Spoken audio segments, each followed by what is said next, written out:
तीन बहुत बड़ी ब्रेकिंग न्यूज दोस्तों।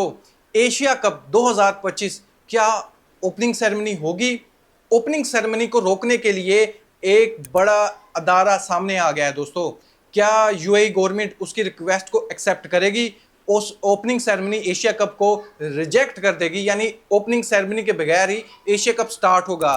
दूसरी जो बड़ी न्यूज सामने आ रही है, जैसे अफगानिस्तान और पाकिस्तान का मैच हो रहा है ट्राई नेशन सीरीज में, स्पेक्टेटर पाकिस्तान के अलग हैं, अफगानिस्तान के जितने भी फैंस हैं वो अलग स्टैंड में बैठते हैं। क्या ऐसे पॉसिबल हो सकता है एशिया कप में इंडिया के फैंस भी अलग बैठे और पाकिस्तान के भी अलग फैंस बैठे? इस पर दुबई गवर्नमेंट का बड़ा स्टेटमेंट आ गया है दोस्तों। यूएई पुलिस स्ट्रेट फॉरवर्ड कहती है जमकर भी यहां पर लड़ाई नहीं हो सकती। क्या ऐसा स्टेटमेंट आया है? क्या फैंस मिलकर मैच देखेंगे या फिर अलग अलग स्टैंड में बैठकर मैच देखेंगे? इंडिया वाले अलग स्टैंड में बैठेंगे, पाकिस्तान टीम के फैंस अलग स्टैंड में बैठेंगे। इस पर क्या अपडेट आ रही है उसके बारे में मैं बताऊंगा आपको। दूसरा, आमिर जमाल मैदान में आ गए हैं दोस्तों। आमिर जमाल ने आकर पाकिस्तान क्रिकेट बोर्ड का चेहरा दिखा दिया मीडिया पर बैठकर। ओए होए, जो उसने बातें की हैं आप सुनकर हैरान रह जाएंगे। उसने जो स्टेटमेंट दिया है, कंप्लीट स्टेटमेंट तो आप लोगों के सामने रखूंगा आगे चलकर, लेकिन मेन ये मैं बता दूं, उसका ट्रीटमेंट हो, उसका अकोमोडेशन के एक्सपेंस हो, उसका फूड का एक्सपेंस हो, जो कुछ पैसा था वो उसने अपनी पॉकेट से पे किया था। पाकिस्तान क्रिकेट बोर्ड ने उसको 1 रुपया भी नहीं दिया। ये कौन प्लेयर है? सेंट्रल कॉन्ट्रैक्टेड प्लेयर था ये। पाकिस्तान क्रिकेट बोर्ड की तरफ से ये सेंट्रल कॉन्ट्रैक्टेड प्लेयर था, फिर भी इसको पैसे नहीं दिए गए। मजीद इसका क्या कहना है उसके बारे में मैं बताऊंगा आपको। और पाकिस्तान क्रिकेट बोर्ड कहीं आमिर जमाल को, पहले तो इसको दीवार के साथ लगाया ही हुआ है, अब मुझे लगता है दीवार से बाहर फेंक के मारेंगे। क्या मौकफ आ रहा है इसके बारे में डिस्कस करेंगे। जब से T20 स्क्वाड में पाकिस्तान के यंग प्लेयर शामिल हुए हैं, चर्चा पूरी दुनिया में हो रही है। पाकिस्तान के कई यंग प्लेयर को बांग्लादेश प्रीमियर लीग के लिए अभी से रजिस्टर कर लिया है और उनका कॉन्ट्रैक्ट भी हो गया है। मजे की बात चेक करें, जैसे बाबर आजम का कॉन्ट्रैक्ट हो गया था ना बिग बैश से, बहुत पहले ही हो गया था, ड्राफ्ट अभी हुआ नहीं था, पहले ही उसकी साइनिंग हो गई थी, प्री साइनिंग थी। ऐसे ही पाकिस्तान के 3 प्लेयर को बांग्लादेश प्रीमियर लीग ने पिक कर लिया है। कौन कौन से नाम है वो भी मैं आपको इस वीडियो में बताऊंगा। दोस्तों, बात स्टार्ट करता हूं एशिया कप के हवाले से।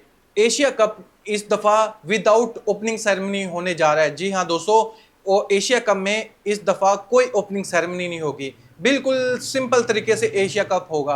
अभी तक की जो इंफॉर्मेशन आ रही है यही है। इस पर तमाम क्रिकेट बोर्ड एग्री हो चुके हैं कि इस बार एशिया कप में कोई ओपनिंग सेरेमनी नहीं होगी। आप जानते हैं क्यों नहीं होंगी। पाकिस्तान हो या इंडिया हो, वहां पर सिचुएशन सभी जानते हैं। इस हिसाब से इन चीज़ों को देखते हुए without opening ceremony Asia cup start हो जाएगा। दूसरी बड़ी बात, इंडिया और पाकिस्तान का जो मैच होगा, इसमें जितने भी स्पेक्टेटर होंगे वो अलग अलग नहीं बैठेंगे, मिक्स बैठ सकते हैं। जैसे अफगानिस्तान पाकिस्तान का मैच था, अलग अलग स्पेक्टेटर बैठे थे, पाकिस्तान के अलग, अफगानिस्तान के अलग। इसलिए एशिया कप में जो पाकिस्तान और इंडिया का मैच होगा इसमें अलग नहीं किया जाएगा। ये मैच है दुबई में। पाकिस्तान और अफगानिस्तान का जो मैच था वो था शारजा में। वहां पर शारजा की मैनेजमेंट है, यहाँ पर दुबई की मैनेजमेंट है। दुबई की मैनेजमेंट थोड़ी सी स्ट्रिक्ट है, वो इन चीज़ों को मानती नहीं है। जो उंगली करेगा वो उसकी उंगली पकड़ के काटेंगे भी, ऐसी उनकी मैनेजमेंट है। वो कहते हैं हमें फर्क नहीं पड़ता, यहाँ पर फाइट वाला कोई सीन नहीं होने वाला। मैच देखना है आकर देखो, लड़ाई वाला कोई सीन नहीं होने वाला। अगर जो भी चूचा करेगा उसको पकड़कर सीधा जेल में भेज दिया जाएगा।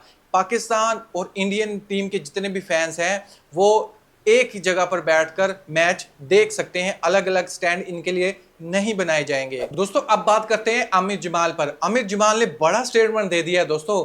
पहले ही वो बेचारा सिलेक्ट नहीं हो रहा था, सेंट्रल कॉन्ट्रैक्ट से पाकिस्तान क्रिकेट बोर्ड ने उसको फारिग कर दिया है, उसकी जगह पर नए प्लेयर को चांस दिया जा रहा है। सिर्फ एक उसकी मिस्टेक थी, उस मिस्टेक पर उसने फाइन भी पे किया है, यानी उसको 1.3 मिलियन का फाइन हुआ था, वो फाइन भी दिया पाकिस्तान क्रिकेट बोर्ड को, लेकिन सजा अभी भी कंटिन्यू है 804 वाली। अभी लोग इससे जोड़ रहे हैं कि इसकी वजह से आमिर जमाल को साइड पर किया जा रहा है। आमिर जमाल का कहना था कि मैं अनफिट हो गया था, लेकिन बाद में रिकवरी होने के बाद मैं फिट हो गया था, लेकिन पाकिस्तान क्रिकेट बोर्ड ने, सिलेक्शन कमेटी ने मुझे कहीं पर भी पिक नहीं किया। चाहे बांग्लादेश के साथ सीरीज हो, वेस्ट इंडीज के साथ सीरीज हो, होम में सीरीज हो, जहां भी न्यूजीलैंड के अगेंस्ट कहीं पर भी मुझे सिलेक्शन कमेटी ने पिक नहीं किया। मुझे रीजन समझ नहीं आ रही। मैं 100% फिट था, लेकिन इस चीज़ के बावजूद मुझे पिक नहीं किया। मैं इंग्लैंड में मौजूद था, इंग्लैंड में साइम यूब भी था, मैं भी था, लेकिन साइम यूब के लिए सब कुछ पाकिस्तान क्रिकेट बोर्ड प्रोवाइड कर रहा था। लेकिन मुझे अगर डॉक्टर के पास भी जाना है, ट्रांसपोर्ट के पैसे भी मैं पे कर रहा हूं, डॉक्टर की फीस भी मैं पे कर रहा हूं, वहां पर जो टेस्ट होते थे उसकी फीस भी मैं पे कर रहा हूं, स्कैन हर जगह पर मैं फीस पे कर रहा था, लेकिन पाकिस्तान क्रिकेट बोर्ड ने मुझे पैसे नहीं दिए। मैं एक सेंट्रल कॉन्ट्रैक्टेड प्लेयर था, मेरी सिर्फ सैलरी आती थी, मैं उस सैलरी से अपना एक्सपेंस उठा रहा था। लेकिन पाकिस्तान क्रिकेट बोर्ड एक के साथ कुछ और उसका रूप होता है, दूसरे प्लेयर के साथ कुछ और रूप होता है। ये ज्यादती है, मेरे साथ बहुत ज्यादा ज्यादती कर रहा है पाकिस्तान क्रिकेट बोर्ड। अब इतने बड़े बयान दे दिए हैं आमिर जमाल ने, पाकिस्तान क्रिकेट बोर्ड पता नहीं क्या कर जाएगा। अब पाकिस्तान क्रिकेट बोर्ड सिर्फ एक के साथ ऐसे ज्यादती नहीं कर रहा, पाकिस्तान क्रिकेट बोर्ड ने इतने प्लेयर बनाए नहीं है जितने खराब किए हैं। पाकिस्तान क्रिकेट बोर्ड पर उंगली उठाने वाला पहला शख्स नहीं है आमिर जमाल। फखर जमान के बारे में भी आप जानते हैं, मोहम्मद रिजवान के बारे में भी आप जानते हैं, यहां तक कि एक डोमेस्टिक का प्लेयर है, उसने तो कोर्ट में जाकर केस कर दिया कि पाकिस्तान क्रिकेट बोर्ड मेरे साथ ज्यादती कर रहा है। मैं मेरे स्टैट चेक करें, डोमेस्टिक में मैं टॉपर हूं, लेकिन मुझे किस बुनियाद पर नहीं पिक किया गया? क्या ऐसा क्राइटेरिया था जिसकी वजह से मुझे ट्राई नेशन सीरीज में नहीं खिलाया गया, वर्सेस बांग्लादेश मुझे पिक नहीं किया गया? मुझे इसका रीजन चाहिए।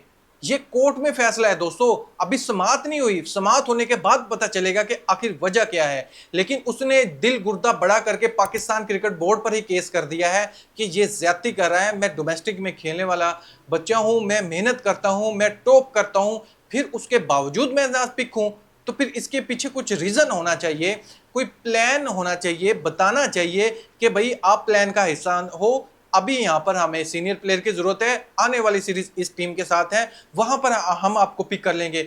ऐसा वैसा कोई भी सीन नहीं है, जस्ट इग्नोर किया जा रहा है। डोमेस्टिक के टैलेंट को आप ऐसे इग्नोर करोगे तो आप कैसे कामयाब हो सकते हो?